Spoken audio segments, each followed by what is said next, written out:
Hello, ladies and gentlemen, boys and girls. I'm John Atack, and I have, as Joe has pointed out to me, a frog in my throat. So Mm. I'm going to see if I can do slightly less talking than usual, which will be a first.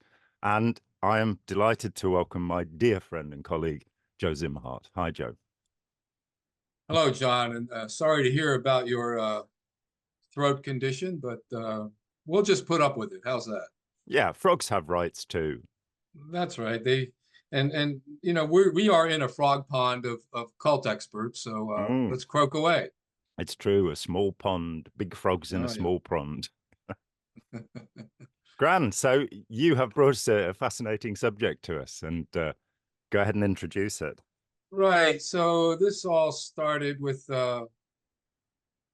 my appearance recently in Pittsburgh with a Canadian film crew. This film crew is doing a documentary based on this book, Monkey on a Stick. Mm. And the subtitle is Murder, Madness, and the Hare Krishnas. So it's based on a period of time in the Hare Krishna movement, or ISKCON, International Society for Krishna Consciousness, that was brought here by Swami Bhaktivedanta or Prabhupada in 1966.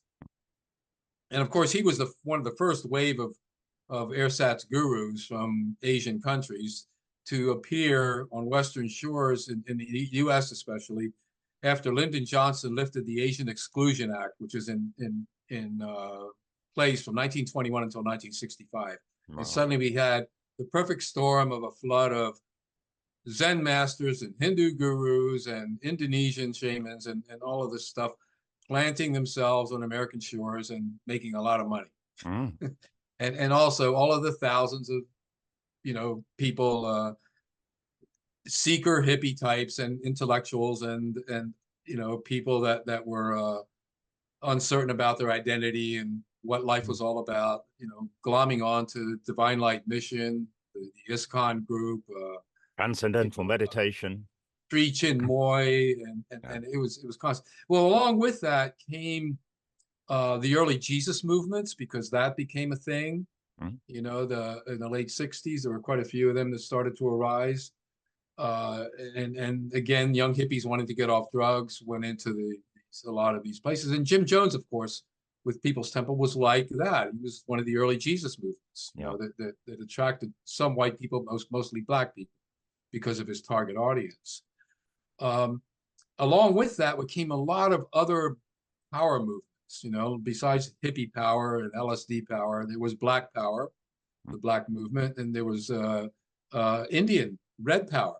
Mm. The native indigenous rights, were a thing that came up, consistently. So while I was there in Pittsburgh talking to this Canadian crew, we got talking about Buffy Sainte, who became a folk music icon in the 60s early on, and made a big splash as not only an interesting folk musician, but a Native American folk musician Mm. that she claimed she had uh, her blood roots were with some tribe, and especially in Canada. And then she began to identify as Cree, as part of the Cree Nation. So she got quite famous. She was on, as a Native American guest on Sesame Street for some years. She won numerous awards that were for Native American artists in Mm. Canada and other places, and she took these awards as a Native American folk singer or whatever. Now, she did a lot of work promoting Native rights, and she was in the forefront, and they accepted her as one of them. She did songs with hey, hey, that kind of thing, singing, and recorded these, and they were accepted by the Native American as well as Mm. the people that sympathize with Native Americans as part of the whole milieu. Well, it turns out in the last year or so, there was a researcher, a woman who has Native American rights or blood, a professor began looking into her background because it sounded like what's called pretendians, people pretending to be Indian. You know, she fit that narrative, and Yep. she got curious about it. Like, for instance, this Miss Littlefeather that accepted the Oscar for Marlon Brando decades ago, and Brando refused to show up because he was protesting the Oscars and their misuse of, you know, they didn't respect native rights and all that kind of thing. And so she appeared with dressed kind of like an Indian, you know, with to accept the Oscar for whatever. And it turns out that she's a pretendian. She wasn't a Native American either. and There's that and that famous advertisement with the chief in a headdress crying by the side of the road, yeah, which that's was another one. in the early 70s, and he wasn't a Native American either. That's a So. pretendian too. Oh. Now, you know, when I was a kid, we had a show here in Philadelphia called Chief Halftown, and he would appear to do this variety show for children. He was very good, but it was back in the Sally Star days and the days when there was black and white TV in the 50s. But Chief Halftown was a full-blooded Indian. He was real, you know, and he wore the bonnet and all this stuff. But he's actually a real Native American, much like the gentleman that played Tonto in The Lone Ranger. He was a real Native American. You know, he wasn't fake. But and of course, Will Rogers in the 30s, you know, who never met a man he didn't like. He'd obviously had a very sheltered life, but who was genuine, Cherokee.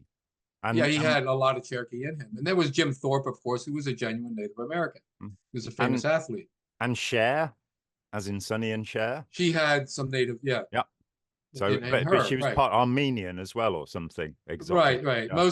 Most of the people with indigenous blood are mixed these days, you know, much like black people are. And white people, when we get down to it. And white people too, you know. I'm supposedly pure Hungarian. All my ancestors were Hungarian speakers and in Hungary, except for maybe one from Austria, but that was a Hungarian speaker as well. But when I look at my DNA, I'm maybe 36% Eastern European, which could be Hungarian, you know, and there's German and stuff in there. Even the Hungarian people aren't pure Hungarian because they are a mix of Slav and Turkic and Hungarian and other sources, you know, that blended together. So, you know, being a pure Hungarian is hard to argue. There isn't any, but there are Hungarian speakers. So anyway, getting back to Buffy Sainte-Marie, you know, this really intrigued me because she represents almost like a lot of the profile of a lot of cult leaders that we have that become pretend shamans or pretend people that have come from another planet and embodied here on Earth. And, you know, we have these stories and there's millions of people that accept these things because of their personal experience with the person. It sounds true, it feels true, and therefore it's got to be true because I think it's true. You know, that's the narrative. Yeah, and, the feelings of certainty that William James talked about. Feelings of certainty, so and also what your friend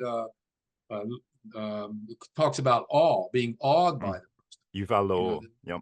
Yeah, and so that happened with Buffy Sainte-Marie. It was kind of awesome that she was not only a good, proficient folk singer in that whole scene, and she was attractive, and she was, you know, quite a good performer. But she was also Native American, which put a whole gloss on her that was very unique, you know, and she ran with it, obviously. And she still resists the fact that it's been exposed that she's Italian. Grew up in Massachusetts. There's video of her and her family done by a cousin, you know, and she has a brother and a sister that are Italian, and why wouldn't she be Italian? So she claimed that maybe she was adopted by her family, and real fuzzy story that she came from an indigenous tribe. And so this is still going on. She's resisting coming clean, apparently. Which is also classic, that if we look at Ron Hubbard and his claims to be a war hero, to have studied with gurus in the East, to be a nuclear physicist, he would hotly contest anybody that said he was not a blood brother of the Pikuni people, even though the Pikuni never, in fact, I don't think any Native Americans ever had blood brothers. I think it's a Viking myth that came in through Hollywood in the 20s and 30s. But yeah, that's probably very true. They protest too much. They protest very loudly if challenged. I mean, the other one that springs to mind is Grey Owl. And there's a lovely film with Pierce Brosnan in as Grey Owl, which I definitely recommend. I'm not going to spoil it, but he's a Pretendian. You know, what can we say? Oh, I spoiled it. Uh-oh. Oh, well. We can always edit that out if you wish. I Yeah. wouldn't. Yeah. Yeah, so getting back to Monkey on a Stick, here we have also a legitimate Hindu coming over representing the culture, and we would argue he misrepresented a lot of the Hindu culture with his, translations of the Bhagavad Gita, which most scholars think of bad translation, not a good It's translation. interminable, the Bhagavad Gita as it is. I mean, the text's Yeah, about that much, and this is a book about this much. Again, it's like a Hubbard book. It just endlessly unpacks. right. Well, essentially, I will put in a little experience here. When I was about 18, I used to go and stay with a friend who used to go to the Krishna temple at Watford.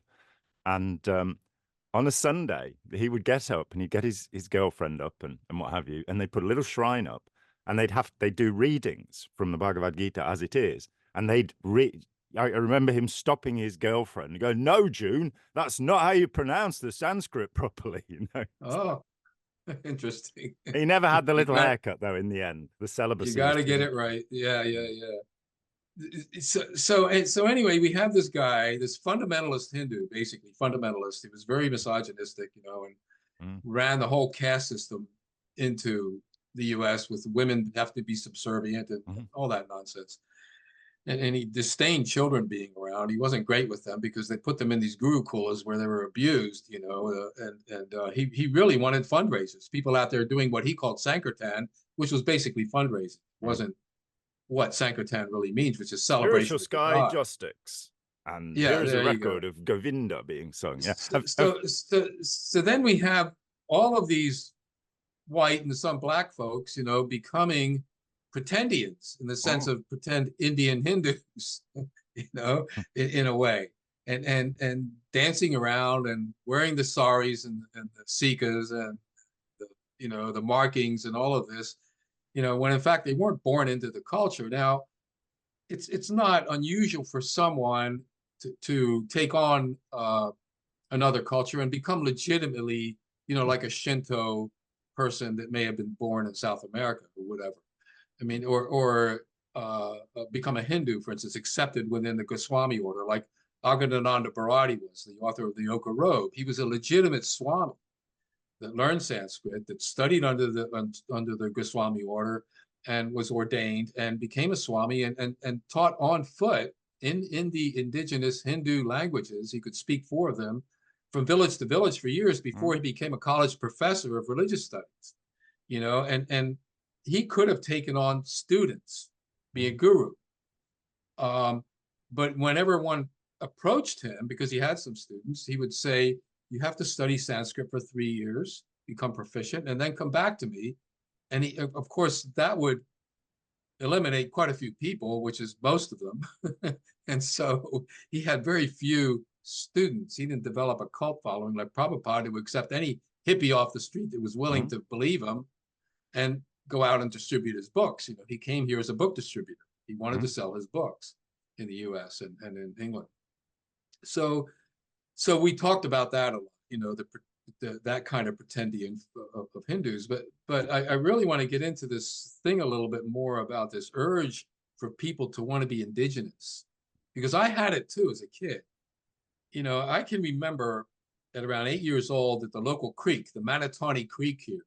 Manatawny is a Delaware or Lenni Lenape word for where we go to drink. And Mm. it's the name of the creek where I grew up, and it's about 50 yards from me right now. And in the Manatawny Creek, I was looking for stuff like salamanders or whatever, and I picked up a bunch of stones, and in my palm of my hand was a white arrowhead, and it was like magic. I mean, it was perfectly formed. It was about maybe an inch long. It wasn't very big, but I really treasured that Mm. until my mother threw it out with a bunch of other stones I had on my desk, and I lost it.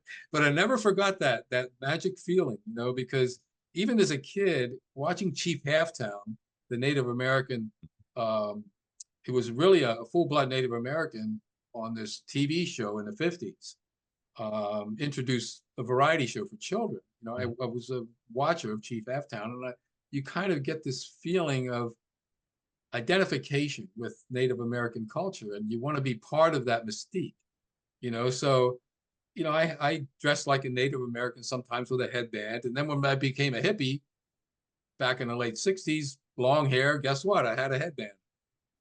Just like a lot of hippies were adopting Native American stuff. They wanted to do sweat baths, and they wanted to, uh, uh, do what they called, I forget. It's kind of like walkabout for the Aboriginals, but there was these mystic quests. You would go out and fast. Spirit quests. Yeah, spirit quest.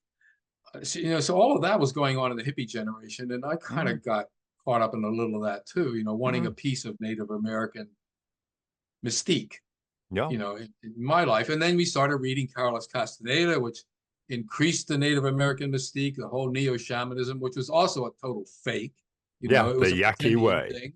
Yeah, the Yaqui thing was a whole pretendian thing. But millions of people got caught up. Yeah, many millions, right? For decades. Mm. I even know people today that still think that Carlos Castaneda was writing about a real thing, real experiences with a shaman. Whereas in fact, he was in his apartment in Los Angeles making it all up.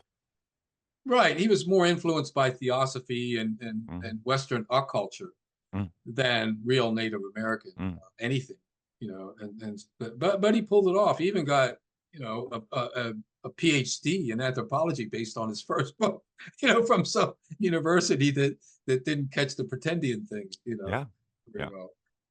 So this is an interesting topic to me because it does fit into the whole cult conversation of people claiming to be gurus, and Zen masters and whatever. We have this problem. It's one of the problems of cults to begin with is the deception by the leader about who they are. And you touch on the other aspect of it, which is the followers. That I can remember watching David Carradine in Kung Fu as a 17-year-old, and I mean, I was completely flooded with Japanese and Chinese culture as a teenager. I made copies of ukiyo-e prints devotedly, and became interested in the Lao Tzu and Zen Buddhism. Ended up at 18 in a Buddhist monastery for a few days, and I really get that thought of assuming that other identity, becoming that romanticized identity, which of course when you look at the real lives of people in India or Native Americans, it wasn't a bed of roses. It wasn't Arthur Koestler, when he who disgraced himself at the end of his life, but we won't go into that. He was great mates with Aldous Huxley, and in the 50s, to his dismay, he'd seen Huxley in fact through the late 40s writing The Perennial Philosophy and the wonderful novel Time Must Have a Stop. And he was sort of, what, you're being taken in, you're being conned. So Koestler went to Japan and to India to see what happened there, and wrote an excellent book called The Lotus and the Robot, where he explains, for example, that in India, 98% of all the charities are run by Christian groups, because in Hinduism, you have karma vipaka. It's your fault what happens to you. So the idea of charity is not a fundamental aspect of that culture. And then, of course, going to Japan, you find that Zen masters were teaching, I think from the Meiji Restoration, 1868, I think, right through the Second World War, all of the monks, all of the soldiers were doing mindfulness meditation, which did not. John Kabat-Zinn is not correct. Daniel Goleman is not correct. It does not lead to compassion. It led to the nastiest civilian massacre of all time at Nanjing, which was, the general who led it was congratulated by his Zen master. So, it's need to absorb these other cultures. Yeah, in a similar vein, Prabhupada, who brought the Krishnas or ISKCON to the U.S., he practically dismissed Hitler and the Holocaust in a lot of his sayings. He's known for that, because it was, he was a great man, and the Jews maybe deserved it because of karma. That kind of talk comes out of this. Interesting that the early theosophists, up until the 20s at least, were pretty much the same. When they adopted Buddhism, Hinduism into their ascended master culture, they weren't prone to give to charities because, again, they adopted this idea as the person's karma. Mm. We shouldn't interfere with their karma by giving them millions of dollars in order to raise their village up. That changed later, of course, but the early theosophists were very much not charitable, except for maybe one that I can think of in the United States that, and she was considered anathema among other theosophists. But I ran into this whole thing about pretendians also when we did I worked with a TV crew, KOA TV in Albuquerque, New Mexico in the late 1980s. And the reporter was Conroy Chino, Chino. He was a full-blooded Acoma Indian. Acoma is a sky city, Pueblo, outside of, and Conroy, was educated in college, and he became a newscaster, quite a good one in the area there. And so he got interested in looking into the New Age movement and on all of that. And we worked on a series together, which was quite good, exposing New Age stuff. And, I got to talking to him and I said, well, how do you feel about all these hippies trying to come to your, because I knew they came and wanted to become part of the Sky City, the Acoma tribe and whatever, and participate in rituals. He said, yeah, they just keep coming, and our people just laugh at these people. What's wrong with you? You have your own culture. Mm-hmm. We have the same, we don't have any more spirituality than you do in Christianity or Judaism mm-hmm. or whatever you come from. Why are you trying to borrow from us? And they would politely tell them to go away. Mm-hmm. We don't want you thinking that you can become an Indian all of a sudden. And this was going on in the 80s and in the 70s, he said. Mm-hmm. But they understood kind of why, because people project all this, like you said, romanticism mm-hmm. on indigenous people, that they're somehow closer to God, closer to the earth, closer to being real and authentic, closer to being pure-blooded. Yeah. Alice Kehoe, the anthropologist, calls this reverse racism, mm-hmm. that white culture will want to take and contain indigenous culture and then define it, as it doesn't define itself, because you need a professor from a college to define what it really is, right? Oh, and and so there was this whole movement, among people, part of that reservation thing. Let's contain them and keep them pure, after trying to rip them out of their culture and make them white, by making them not speak their native language in these schools that they were set up and whatever. Suddenly this whole movement came to let's try to keep the races pure, and Native Americans already been ruined. Most of them died off from whatever. And now they're struggling to modernize and still sustain their culture, their language, which is being lost because of the internet, basically. And Native American youth don't speak their language very much anymore. No. So there's that problem. But the other thing that comes to mind is in Hawaii, the island of Ni'ihau, where they wanted to contain pure Hawaiian culture. It was a forbidden island. No one was allowed to go to it. It was owned by this family called the Robinsons. And so in a sense, they tried to preserve, again, white interference, trying to preserve the pure native culture and contain them on an island. So people couldn't leave the island for very long, or else they weren't allowed back. And no one was allowed to visit the island. So it's almost like creating a kind of a fantasy land, a Jurassic Park of Hawaiians. Epcot. Yeah. And trying to contain or preserve, like a zoo thing. Let's preserve the last tigers. We don't want them to die. And so they do all these things like freeze embryos and, all I'm saying is that all of this mulch of cultures and cults has created quite a mess. And I don't think we're going to get to untangle it. Native Americans are dealing with very real modern problems today. And they don't need white people telling them how to be Indian. And they certainly don't need, people taking advantage of the culture in order to enhance their own narcissistic drives, like Buffy Sainte Marie has done. So It's fascinating stuff. Yeah. isn't Any it? And more comment? yeah, I mean, it stirs so much comment. Um, I, I have a sympathy for any group of people that wish to be independent from the culture around them. So when Catalonia declared its independence from Spain a few years ago, I was sort of, I think they should have the right to a referendum to determine if they want to be part of the federation of states, which we call Spain, which was most certainly a federation until 1492, or a group of separate states. If we look at the movements of nationalism, I don't understand why the Basque people in France and Spain, because they've been separate for Yeah. thousands of years. They're really old people. Mhm. Why can't they have independent government? Why do we have to force this together? And then as we look throughout the map of Europe, of course, there's very little that has remained consistent. The nations, when Czechoslovakia became independent of the Warsaw Mhm. Pact, it then split into two countries. But of course, There were linguistic groups. exactly, and you have the same Right. thing that's driven, the Slavic nationalism that we're still seeing in Russia, which Right. And people, also in Asia Minor, you have the Kurds, yeah, which are mixed up in two different nations, more three, maybe.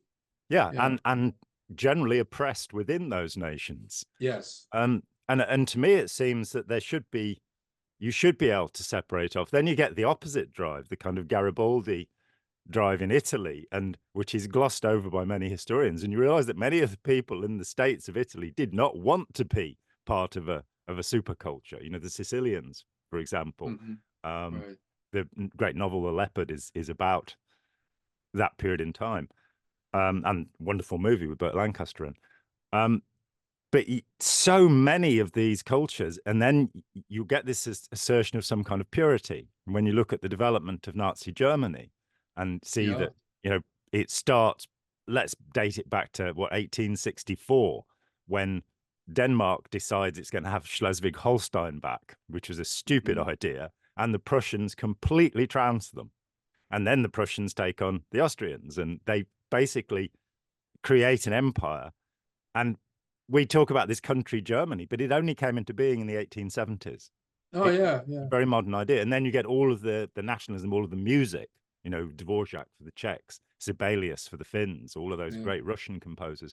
And this idea of a kind of national heritage, which is something that's fixed in a collective, imaginary, unconscious, this idea that Hmm. we've always been this. Now, even looking at Christianity is a really good example, that century by century, it would be pretty hard for Christians of the first century to recognize anything in a Christian church now, But including again, the think back a cross. minute. When you say Christians of the first century, you're talking about a movement of Jesus people that was thousands of different groups Mm.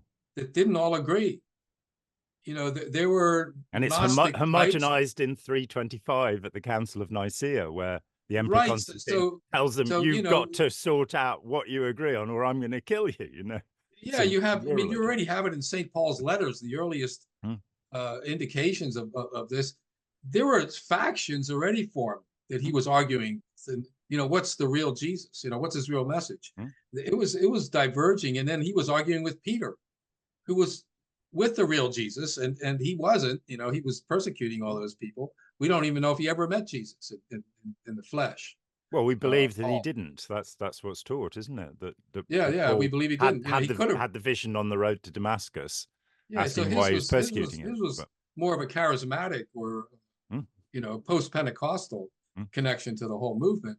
But anyway, yeah, the whole movement was disparate from the beginning. It wasn't kept together until there was a text called the Gospel, which doesn't jive all the way either. The mm, Gospel of John is very different from the Synoptic Gospels, and then mm. there's the Acts.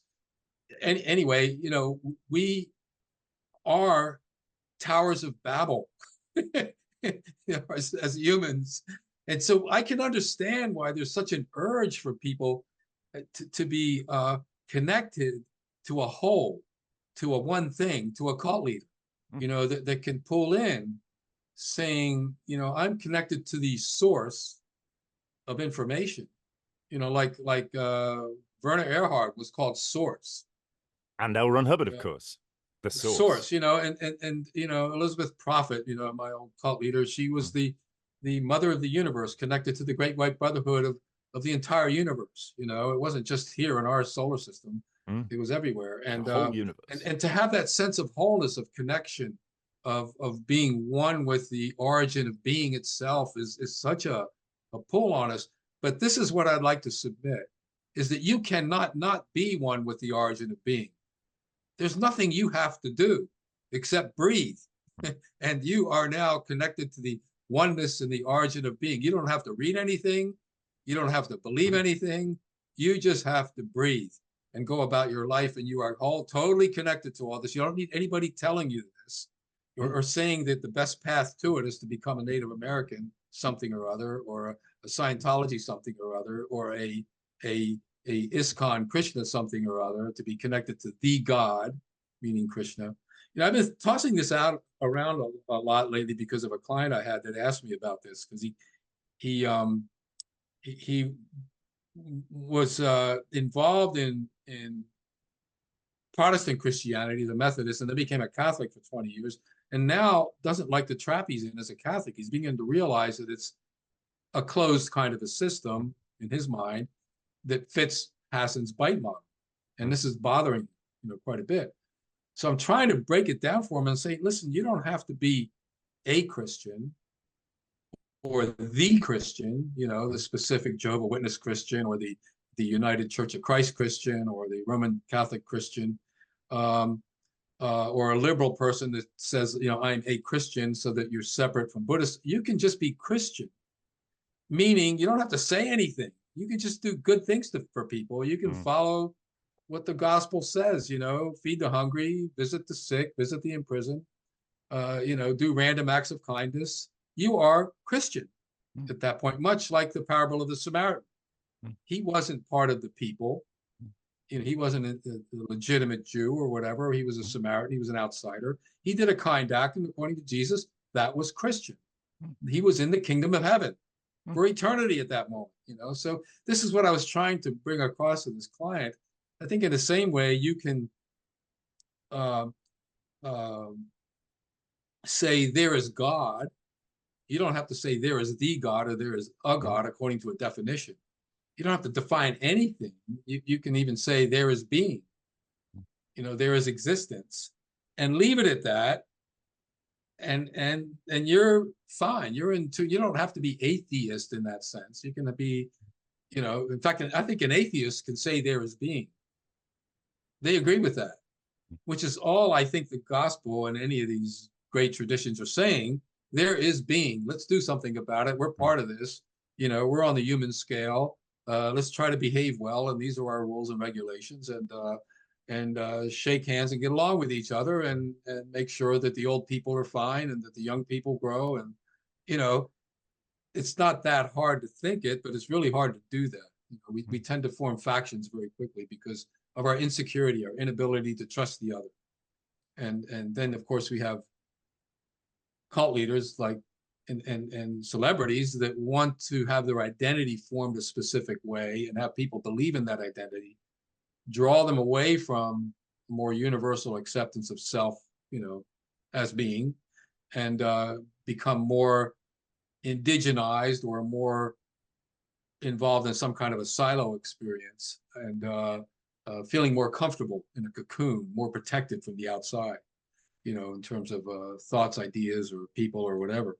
I don't know, I'm rambling here, but all of this Pretendian thing expanded into a whole bigger discussion to me about what all that means. Yeah, and I think it's extremely interesting, the extent to which we are, all of us, pretending, rather than simply breathing. Like I'm speaking a particular language here, which separates me from all other languages, right? Yeah. And if I speak Hungarian, like, hogy vagy, Jan? Like, how are you, John? Now I'm Hungarian. Now you wouldn't understand me. I'm separate. I would be totally separate from you. We wouldn't be able to communicate. Yeah, we need Douglas Adams' Babelfish to stick in our ears, so we'll be able to understand each other. Yeah. And we do have that with Google Translator. Well, a version of it. But we're getting close, you know, we're getting close. Yeah, it's true. And I think it is that we take on the the clothing that identifies us in a certain way, and we look back at being hippies, and your headband, and I had shoulder length hair, believe it or not, for 10 years, and wore yellow loon trousers, and Oh this boy. kind of thing. Yeah, absolutely. For not for the whole 10 years. I did wash them occasionally. But that I can really, I really get that, because that was something that started for me when I was probably about 13, and I started listening to music and going, I don't listen to pop music anymore. I listen to blues, and I listen to proper rock music. I listen to Led Zeppelin and Jimi Hendrix. And there is a kind of elitism that is certainly part of any cult group. The idea that we are the people that have the knowledge, or more precisely, the guy that tells us what to do has the knowledge. We're pretty sure of that because he says he does, and he's got a nice mustache, so he probably does. That this sense of, and that's part of the family thing, isn't it? I mean, our friend Yuval Law would point to the forms of attachment that we have, that are, we adopt a parent, that's the cult leader. We adopt siblings, they're the other cult members. And as he puts it, we adopt the doctrine, and that's the baby. Don't Uh-huh. criticize the baby, whatever Uh-huh. you do. Okay. And we make ourselves different from others in the quest to make ourselves the same, to make ourselves part of the great all, or whatever it is. And as you say, that as we have become old and weathered with time, I don't know. I have the sense for you that it's the same as for me. I couldn't care less. The whole Mm. thing about an afterlife, or heaven, or reincarnation, it doesn't mean any, and it used to be very important to me. But now, the eternal now, this is it. What I'm doing here is Yeah. it.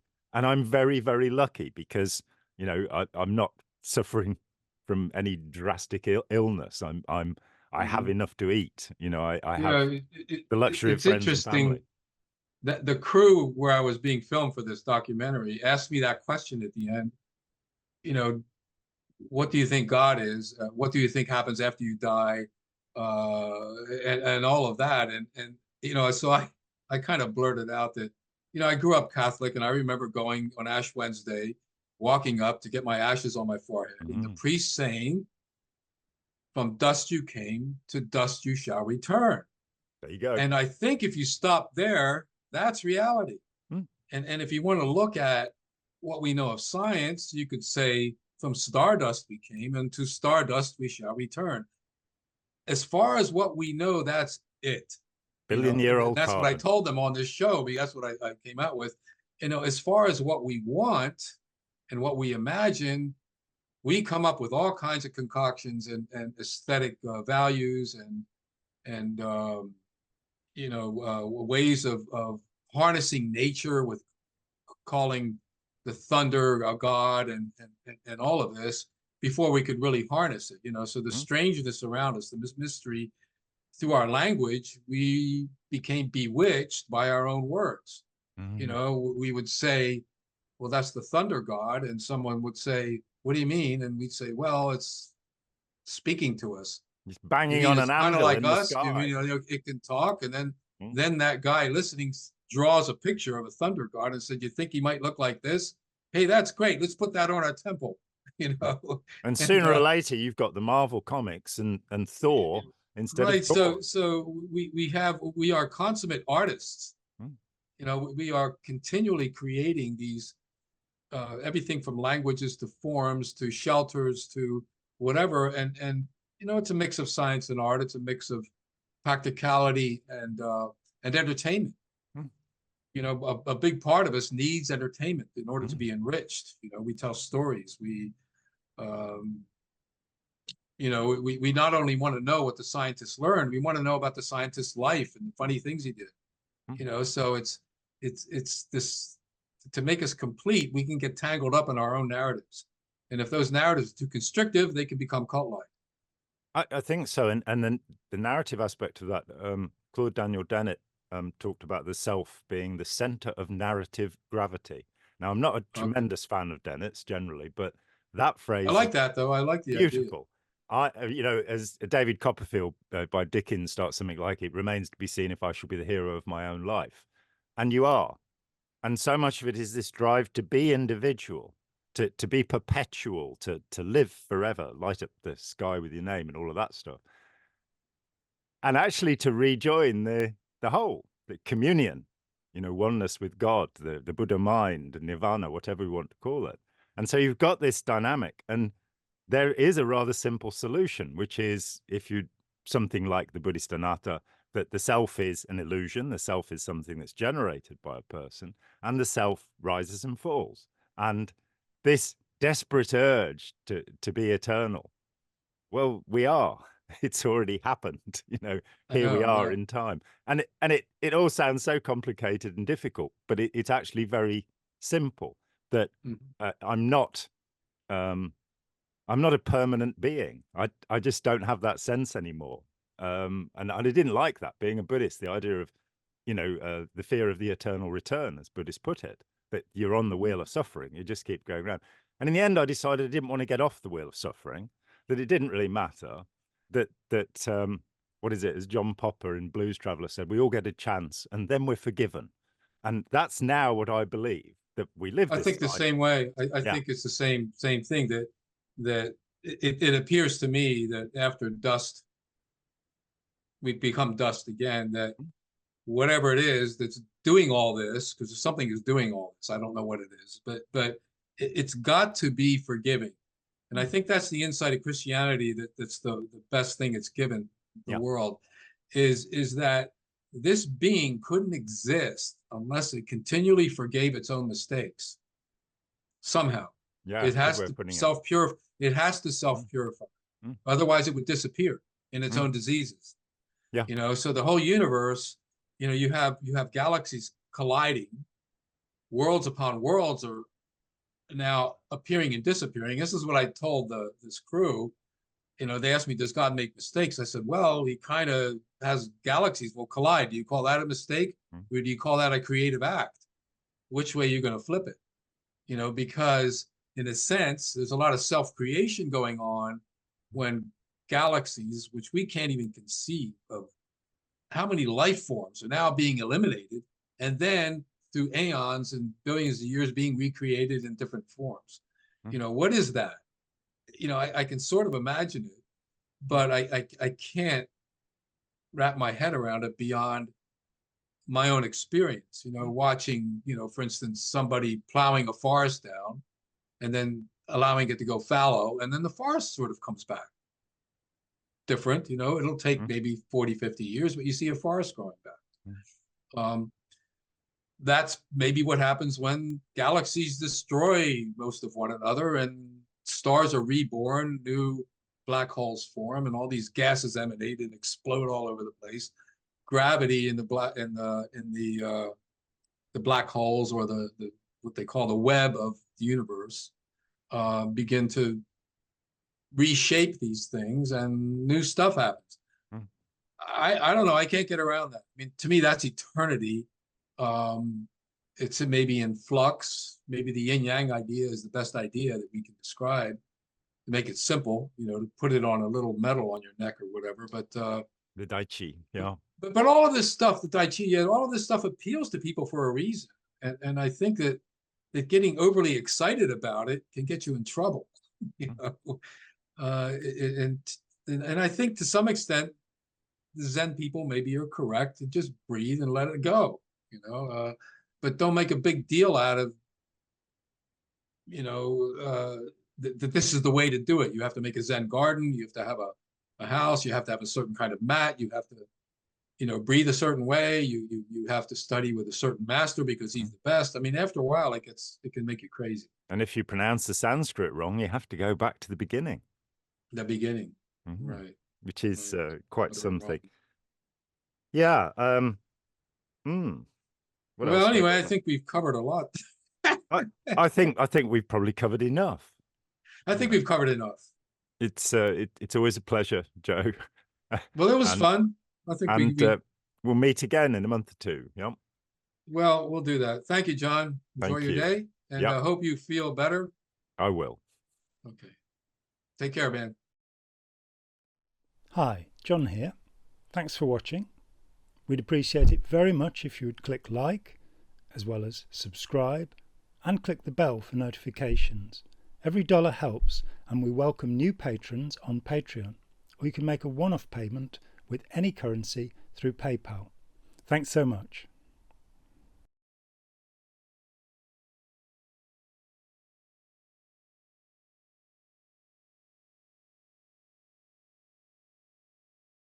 Frogs have rights too.